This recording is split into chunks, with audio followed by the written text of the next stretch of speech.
my beloved Boss Mike Cervera.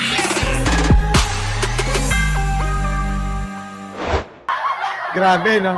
Si Ben Tulfo, mga kababayan, di ba sabi natin, oy, Ben Tulfo, ha? Magagaling kayo sa ibang tao, pero sa mga kapatid nyo, sa inyong sarili, wala kayong masabi. Mga kababayan ko, pinagalitan yung kuya eh. Ikaw nangingialam ka eh. Hayaan mo yung kapatid natin kung ayaw magsalita o magsalita. Kung ano magiging consequence niyan, eh siya yung magdadala. Sabagay, tama naman. Diba? Bahala na rin ang taong bayan kung anong iisipin namin. Diba? Kung totoo ba yun o hindi. Pero may kasabihan tayo. Silence means yes. Sabi nga nila.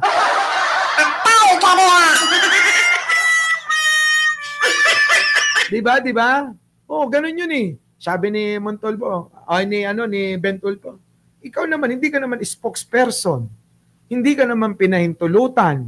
Hindi ka naman sinabihan na ikaw ang magsalita para sa kanya. Eh tapos nagngangal-ngal ka dyan.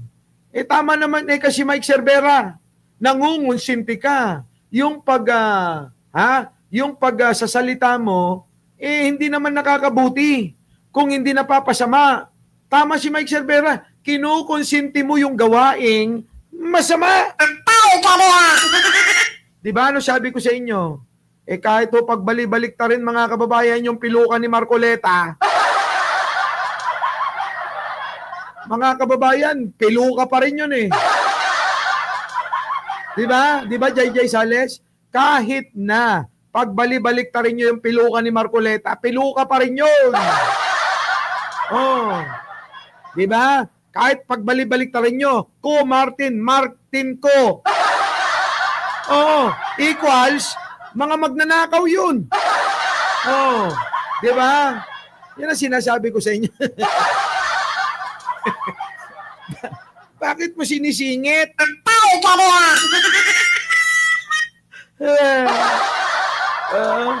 Pangklase kasi itong mga ito. Oh, diba? Yan yun. Sipin yung maigi.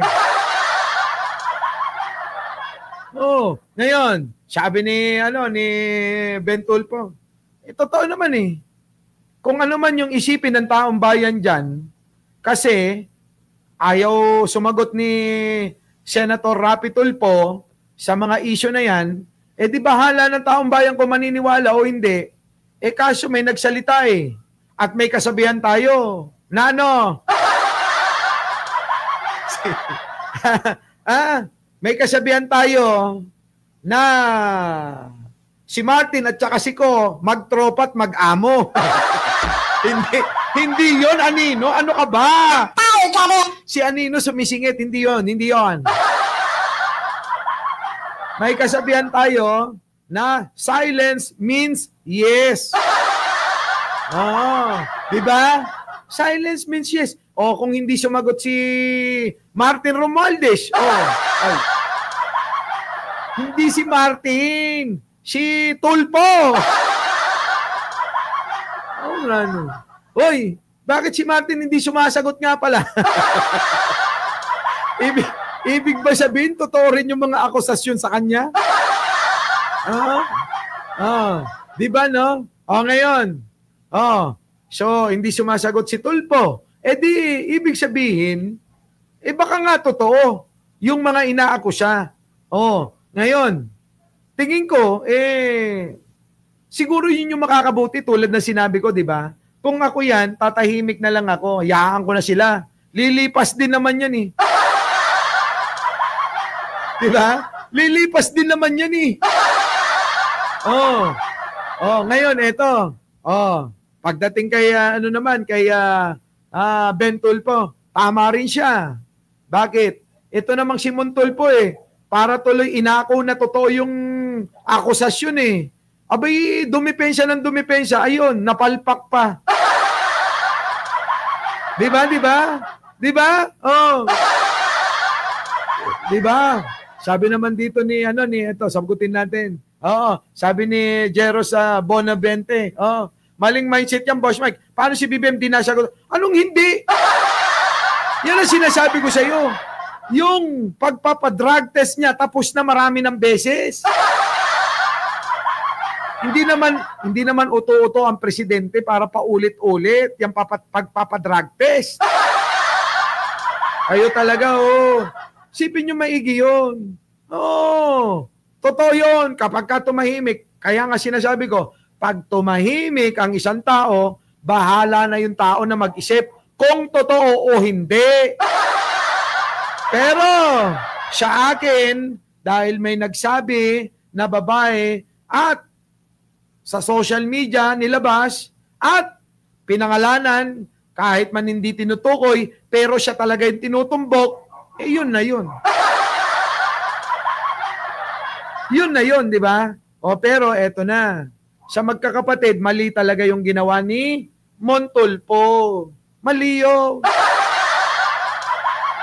Di ba? O ano, Francis? O, wag ka daw mag-flooding. Di ba? Mali yun. O, pero, masang-ayon ako kay Ben Tulfo. Sabi Eka parang kinukonsinti mo. Tama si Mike Cervera, Eka. O, parang kinukonsinti mo yung pambababae. Di ba yan yung sinabi natin? Para bang kinukonsinti nila yung pambababae Hindi kahit pagbalik-balik ta rin nyo nga, sabi ko nga yung piluka ni Marcoleta, mali pa rin Mali talaga. Di ba? Kahit anong gawin nyo, mali. Kahit na magtutuwad kayo, mali. Tama ba yun, mga kababayan ko? Tama ba yun? Yung pong parang sinasabi, okay lang mambabae, wag lang manlalaki. Sige nga ho, mga kababayan ko, tama ba yun? Minsan nga, tama nga na lang yung manlalaki Bakit? Kasi bakla lang yun ng lalaki.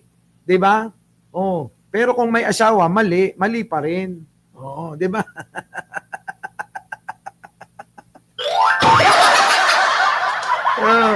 Mali pa rin, di ba? Mali pa rin ang pambabae. Kahit na balik-balik na rin yung mali yan. Naku, wag nyo ng pangitwiranan. Sige nga, pangitwiranan nyo. Tama ba yung mambabae o mali? Sige nga. Kayo, payag kayo. Kayo asawa. Ha? Ikaw, Meredison, payag ka. Ikaw yung asawa, mambabae asawa mo, okay lang?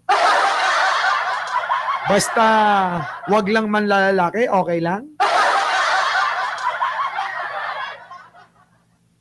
Sige nga, unfair naman sa amin yun. Kung pinapayagan nyo yung mga asawa nyo mambabae, dapat payagan din ako. Tayo ka niya! Diba? Kailangan pag pinayagan ang isa, lahat tayo payagan. Ay, nako. Our beloved Boss Mike Cervera.